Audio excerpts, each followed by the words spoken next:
तो क्लास अब हम बात करने वाले हैं अपने टॉपिक में लेखन कला का विकास बात करेंगे। यदि हम बात करते हैं लेखन कला के विकास के बारे में तो बात आती है कि यहाँ पर हम लेखन कला का विकास करते क्यों हैं। तो लेखन कला का विकास हम जो करते हैं वह अपनी अभिव्यक्ति को व्यक्त करने के लिए करते हैं, अपनी बातों को किसी के सामने रखने के लिए करते हैं, या फिर किसी चीज का हिसाब किताब रखने के लिए, अकाउंट बैलेंस करने के लिए हम लिखने का प्रयास चालू करते हैं। तो यहाँ पर सबसे पहला जो क्वेश्चन आता है वो आता है कि हम अपने बातों को जो रखते हैं वो किस तरीके से रखते हैं। तो वह रखते हैं मौखिक, शाब्दिक या लेखन तरीकों से रखते हैं। तो मौखिक या शाब्दिक का मतलब क्या होता है?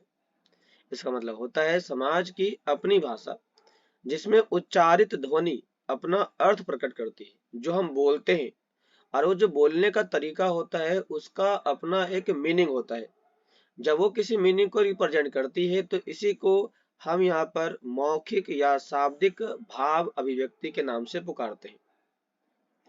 इसी समय हमारे यहाँ पर इसी समस्या को निपटने के लिए हमने लेखन कला का विकास किया।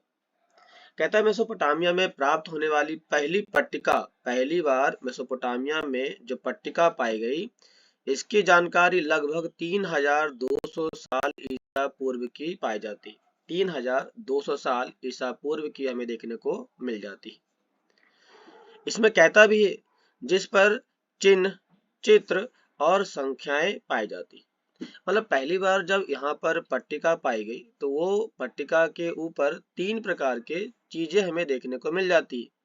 जैसे चिन्ह के नाम से पुकारते हैं, चित्र के नाम से पुकारते हैं या संख्या के नाम से पुकारते हैं। मेसोपोटामिया के दक्षिणी शहर जिसका नाम था उरुक, तो मेसोपोटामिया के दक्षिण के शहर का नाम क्या है? उरुक। और उरुक के मंदिर से लगभग 5000 बैलों, मछली और रोटी की सूची की जानकारी प्राप्त होती है। जो ये बताता है कि पहले के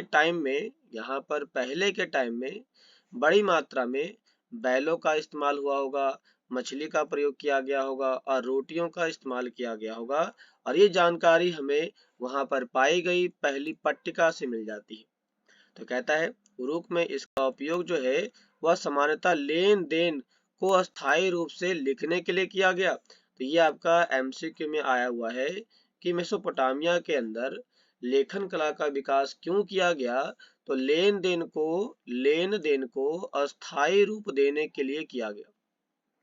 हमने किसी से कोई सामान ले लिया, लेकिन हमने कितना लिया, कब लिया, किससे लिया, कितना उसके बारे में पैसा दिया, नहीं दिया, इन सभी के बारे में लिखने का जो काम चालू किया गया उसे परमानेंटली कैसे किया जा सके, इसके लिए उरुक शहर में पहली बार यहाँ पर लेखन कला का विकास किया गया। यहाँ पर आगे इसी पॉइंट को आगे बढ़ाते हुए कहता है कि मेसोपोटामिया के लोग लिखने के लिए पट्टिका का निर्माण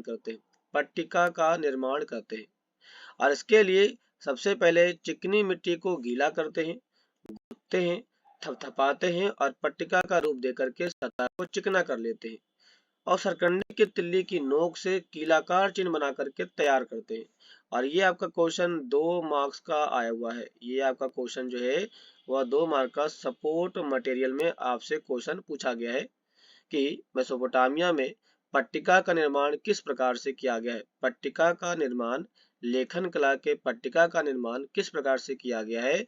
तो उसमें आपको बताना पड़ेगा कि सबसे पहले चिकनी मिट्टी को लिया गया, ये पहला पॉइंट। दूसरा, उसे गीला किया गया। तीसरा पॉइंट होगा इसका गूथा गया, उसे मत किया गया, उसे मैश किया गया। और चौथा पॉइंट होगा इसे थपथपाया गया ताकि उसे पट्टिका का रूप दिया जा सके। पांचवा पॉइंट हुआ कि सरकंडे की तिल्ली का इस्तेमाल किया, उसे नोक बनाया गया और उसके ऊपर कीलाकार चिन्ह बना करके एक नया आकृति दिया गया और बाद में उसे धूप में सुखा करके पक्का कर लिया गया। ये बन चुका है, यहाँ पर पट्टिका बन चुकी है। और इस प्रकार के पट्टिका का उपयोग व्यापार में सौदे के लिए किया गया था। हमने जब किसी को दिया तो हम बताते हैं कि तुमने इतना सामान हमसे खरीदा है, इस समय खरीदा है, इतने रुपए का खरीदा है और इससे के लिए जो पहचान होगा वह इस प्रकार की पट्टिका होगी, जिसकी जानकारी मेसोपोटामिया के खुदाई में पाई गई, जो सैकड़ों की संख्या में मतलब कई सौ संख्या में इसकी जानकारी मिल जाती है। कहता है 2600 ईसा पूर्व आसपास वर्ण किलाकार हो गई और भाषा सुमेरियन हो गई। मतलब जो मेसोपोटामिया में लिखने की कला का जो इस्तेमाल किया गया वह पहले कीलाकार थी और इसकी भाषा क्या थी, सुमेरियन थी। वर्ण वर्ण मतलब जो हम लिखते हैं उसे वर्ण बोलते हैं, जो कीलाकार थी और वहाँ की भाषा सुमेरियन थी। और ये कब थी, 2600 साल ईसा पूर्व थी। और इस समय लेखन का कार्य किया गया वह शब्द कोश बनाने में किया गया। भूमि के हस्तांतरण को मान्यता प्रदान करने के लिए बनाया गया। मतलब कि मैंने किसी को भूमि दिया, किसी से भूमि लिया, उसे लीगली तौर पर आप कैसे सत्यापित करेंगे, इसके लिए लेखन कला का इस्तेमाल किया गया। दूसरा क्या गया, राजाओं के कार्यों के वर्णन करने के बारे में कि वो क्या काम करते हैं, किस प्रकार के काम करते हैं, इनके लिए किया गया। अगला कहता है कानून में परिवर्तन को उद्घोषित मतलब उसे बताने के लिए किया गया। और मेसोपोटामिया का सबसे प्राचीन भाषा जो है वह सुमेरियन ही थी। मेसोपोटामिया की सबसे प्राचीन भाषा सुमेरियन ही थी, जिसका स्थान 2400 ईसा पूर्व में अकदी भाषा ने ले लिया। और अकदी भाषा में कीलाकार लेखन का रिवाज लगभग 2000 से अधिक वर्षों तक चलता रहा। मतलब सुमेरियन भाषा के समय में जो वर्ण कीलाकार थी, जो कीलाकार वर्ण हमारे पास इस्तेमाल किया गया था, वो लगभग 2000 साल से ज्यादा समय तक चलता रहा। ये प्रणाली यहाँ पर काफी लंबे समय तक देखने को मिल जाती है। यहाँ पर लेखन प्रणाली की बात करें तो लेखन प्रणाली में क्या होता है कि कीलाकार चिन्ह को प्रयोग स्वर और व्यंजन के साथ साथ अक्षर के लिए किया गया। मतलब जो हम इसे बोलते हैं कीलाकार जो चिन्ह होता है उसे हम बोलते हैं, तो स्वर और व्यंजन के लिए इस्तेमाल किया गया। इसके साथ साथ लेखन का कार्य करने के लिए सैकड़ों की संख्या में चिन्हों को सीखने पड़ते थे कि आपको किसके लिए क्या लिखना पड़ेगा, आ लिखना है तो क्या लिखना पड़ेगा, प लिखना है तो क्या लिखना पड़ेगा, ख लिखना है तो क्या लिखना पड़ेगा। हर एक चीज के लिए चिन्हों का यहाँ पर दर्शाया गया, जिसे गीली मिट्टी के सूखने से पहले ही लिखना पड़ता था। यदि आपने जो पट्टिका बनाई है और ये पट्टिका ये सूख चुका है तो आप इस पे कुछ भी नहीं लिख पाएंगे, लेकिन इसे सूखने से पहले ही आपको लिखना पड़ेगा। इस समय लेखन का कार्य बड़ी कुशलता के साथ करना पड़ता था। ऐसा नहीं कि आप लिखते समय यहाँ पर अपना हाथ रख दिया, तो हाथ रखने से इसकी महत्व खत्म हो जाया करते थे।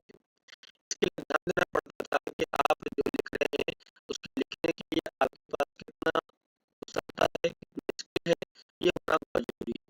तथा ध्वनि को दृश्य रूप में प्रस्तुत करना एक महान बौद्धिक उपलब्धि मानी जाती थी।